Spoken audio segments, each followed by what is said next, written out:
ह्या प्रस्तावाला कुठं काय बगल देत नाही किंवा या प्रस्तावाच्या अनुषंगाने आपण निर्णय घेत नाही. आपण व्यक्तिशः मगाशी बोलणे आमदारताईंना विनंती करते. पण आणखी एक सुधारणा सगळ्या गोष्टी आपल्या मला मान्य आहेत. आपण खूप सक्षमरित्या काम करा.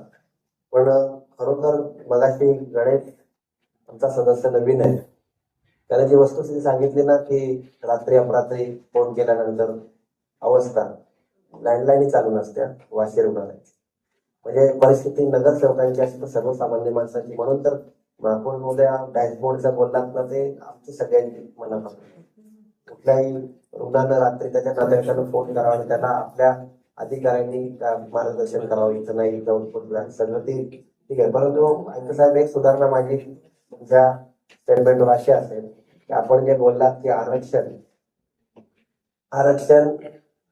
आता सुद्धा तुमच्याच अटक करा, फायनल डीपी नाही झाली सर. सांगतो मी तुम्हाला, मैदानाच्या जागी रेसिडेन्स करता येतो का? UDCPR नियम किंवा शासनाचा नियम आहे ना की मैदान आणि उद्यान त्याच्या जागी आज नोंदणी टाकतात, बाकी करता येतो. आपल्या केलंच त्या अधिकाऱ्यांनी पण येईल आता चौकशी त्याच्यात काय यायचं येतील तो.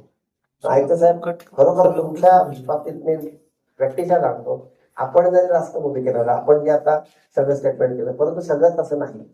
हा आरक्षण बदलायचा किंवा नाही चेंज करता आपण ताईंकडे पहिले ताईंना विनंती केली, ताई जर मानल्या तिथं नको बाजूला दुसरीकडे करू, तर तो पुढचा विषय आला की भविष्यात त्या ठिकाणी तो आरक्षण आहे त्याचं काय करायचं मैदानाच्या अनुषंगाने किंवा हॉस्पिटलच्या अनुषंगाने. परंतु सध्या तो विषय आपला नाही. प्रत्येक ठिकाणी आपला विषय एकच आहे की ह्या ठिकाणी होणारं हॉस्पिटल बाजू आजूबाजूला कुठं होऊ शकतं का, त्या ठिकाणी सर्वकडून उपलब्ध असलेला. आता मग बोलू ना, आमदार निवासाचा प्लॉट आपल्याला आलाय ना, येतोय ना आपल्या समोर, म्हणजे महाराष्ट्र शासनाकडे येतोय ना.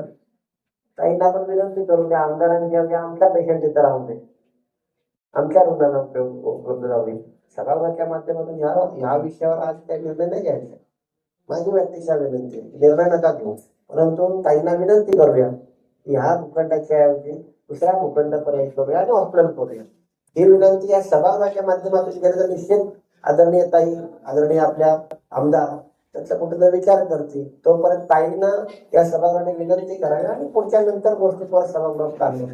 आणि राहिला प्रश्न प्रशासनाचं, तर जे काही इथं जो हॉस्पिटल होणार आहे त्या जागेवर किंवा इतर जागेवर, तर आपल्याकडे काहीतरी PPT तयार असेल, प्रेझेंटेशन तयार असेल, सगळ्या गोष्टी या सभागृहाच्या अगोदर होणं गरजेचं आहे की नसेल, यायला पाहिजे ना की बाबा जर इथला फंड लागणार आहे, इथला सगळा सदस्य त्याचा भाग होणार आहे, त्या नागरिकांच्या सेवेसाठी येणार आहे, आम्हाला माहित पाहिजे किती बेड असतील, कसं असेल, त्या ठिकाणी काय काय उपलब्धता असेल. कारण आता वस्तुस्थिती जे बोलली ना ती भयावह आहे. आता हॉस्पिटलमध्ये तुम्ही त्याला 60 ते 65% रुग्ण खरोखर इथले नाही. मीनाताईमध्ये उरण कर्जत तिकडचे पेशंट आहे.